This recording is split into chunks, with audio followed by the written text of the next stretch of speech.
हरिओम. मी अनुभूती विराम मोरगावकर, बीड उपासना केंद्र. साधारण 2008 पासून मी बापूंकडे येते. बापूंकडे आल्यापासून मला असंख्य अनुभव आलेले आहेत. म्हणजे मुलीच्या हेल्थ बाबतीत असू दे, माझ्या मिस्टरांच्या जॉबच्या बाबतीत असू देत, किंवा प्रत्येक वेळेस जे काही आपल्या आयुष्यात मोठी मोठी संकट येतात त्यावेळेस जे मला बापूंनी मनसामर्थ्य दिले त्या बाबतीत असू देत. पण आताच करंटली मला जो अनुभव आलाय माझ्या मुलाच्या ऍडमिशनच्या बाबतीत, तो आज मी तुमच्याशी शेअर करणार आहे.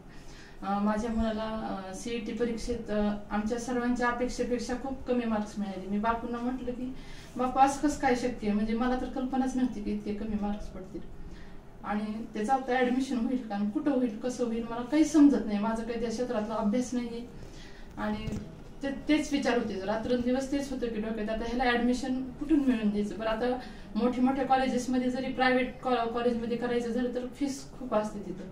तर मग त्या कॉलेजचा कट ऑफ, ह्याचे मार्क्स, त्याला मिळणारी ब्रँच, ह्या सगळ्याचं बॅलन्स करणं म्हणजे माझ्यासाठी तर खूप अवघड होतं. म्हणजे कधी कधी तर माझं डोकंच काम करत नव्हतं. बापूनं म्हटलं की बापू आता तूच निर्णय घे, हे तुझंच लेकरून, तुला काय करायचं ते कर, माझं आता इथं डोकंच काम करत नाही. आणि मग बापूंनी म्हटलेलंच आहे की तू आणि मी मिळून पाहिजे, अशक्य असे काहीही नाही. आणि खरंच हे बापूंनीच करून दाखवलं. म्हणजे जे कॉलेज आम्ही निवडलं ते बापूंनीच सिग्नल दिलेले होते आणि मी पटकन निर्णय घेतले आणि तिथं ऍडमिशन करण्याचा निर्णय घेतला. तर त्याचं ऍडमिशन औरंगाबादला शाहू कॉलेज ऑफ इंजिनिअरिंग इथं झालं आणि कुठल्याही तांत्रिक कसल्याच अडचणी आल्या नाहीत. तर ही सगळी माझ्या बापूंची माझ्यावर असलेली कृपा आहे. श्रीराम अंबंदनाथ.